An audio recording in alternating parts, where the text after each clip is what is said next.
Quando ouvimos anjo da morte, muitas vezes pensamos naquela figura sombria, de capuz e que leva uma foice em uma das mãos. E essa crença popular diz que o anjo da morte vem a uma pessoa logo antes de ela morrer para levar a sua alma. E muitas religiões têm anjos específicos relacionados à morte. No judaísmo, ele é Israel, que é reconhecido como um anjo da destruição. No Islã, essa figura é conhecida como Malak al-Maut. Há também aqueles que creem que o arcanjo Miguel desempenha um papel importante na morte. De acordo com o Testamento de Abraão, um livro apócrifo, ou seja, que algumas pessoas dizem ser bíblico, mas que na verdade, foi escrito sem a inspiração de Deus. O arcanjo Miguel disse a Abrão que ele tinha que morrer. Então, Abrão perguntou a Deus se ele poderia ver as maravilhas do mundo para que pudesse morrer sem nenhum arrependimento. Miguel, então, teria levado Abrão para fazer um tour pelo mundo habitado, que seria dado como herança aos seus descendentes. Depois disso, ele levou Abrão para se preparar para sua morte. E realmente, a Bíblia mostra que Miguel é o anjo que sempre está à frente das batalhas espirituais. Mas, em momento algum, a palavra diz que ele simboliza a morte. E, diante de tudo isso, fica a pergunta: as escrituras sagradas falam algo a respeito do anjo da morte? Será que essa figura realmente existe? E é exatamente sobre esse personagem tão misterioso e tão sombrio que vou falar no vídeo de hoje. Há quem acredite que a passagem do livro de 2 Reis traga provas sobre a existência do anjo da morte. Vamos ver o que está escrito no capítulo 19. Naquela noite o anjo do Senhor saiu e matou 185.000 homens no acampamento assírio.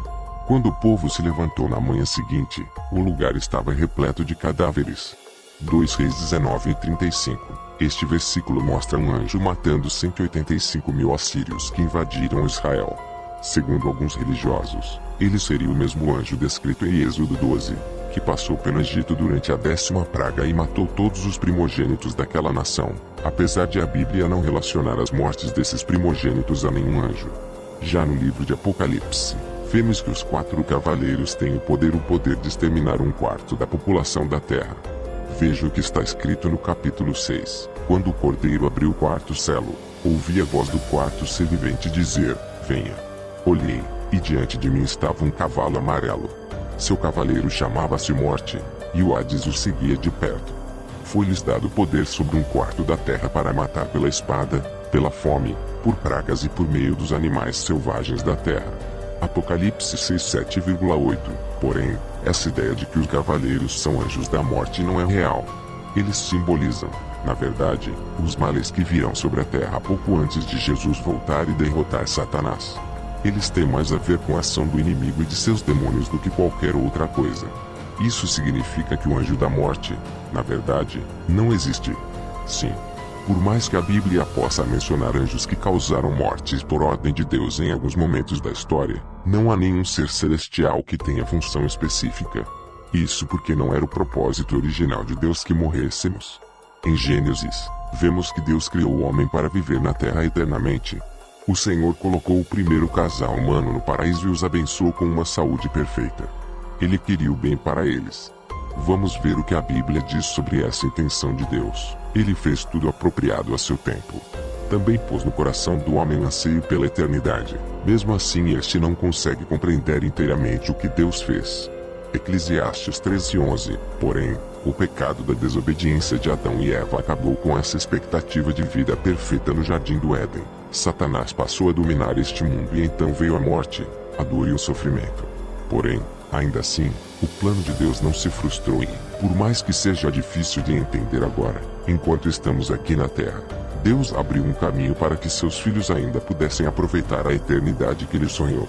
Foi por isso que Jesus disse: eu lhes asseguro, quem ouve a minha palavra e crê naquele que me enviou, tem a vida eterna e não será condenado, mas já passou da morte para a vida.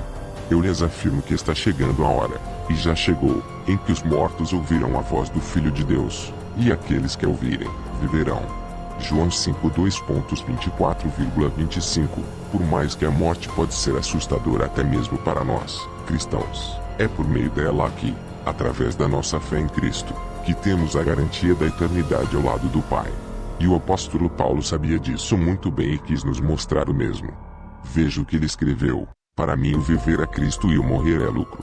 Caso continue vivendo no corpo, terei fruto do meu trabalho. e já não sei o que escolher.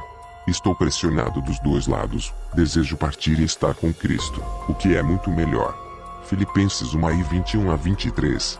Deus não criou nenhum anjo da morte, porque Ele é o Deus da vida, e da vida em abundância.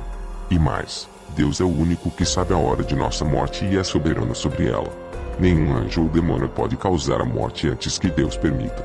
Só Ele sabe a data e a hora da nossa partida. Por fim, por mais que os nossos corpos sejam temporários e acabarão se tornando pó, Deus tem planos muito maiores para nós do que a morte física. Graças ao sacrifício de Cristo, nós temos a garantia de que o reino do céu estará à nossa espera quando morrermos.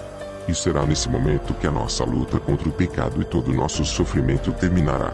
Não precisamos nos preocupar com a visita do anjo da morte segurando uma foice antes de morrermos. Se estamos com Cristo, o único ser espiritual que estará ao nosso lado nesse momento será o próprio Deus. Foi Ele quem nos criou e será Ele quem nos levará. Ele é o Alfa e o Ômega, o princípio e o fim, e nada precisamos temer por causa disso. Jesus nos deixou a seguinte promessa uma vez e está deixando de novo: agora, eu estarei sempre com vocês, até o fim dos tempos. Mateus 28:20.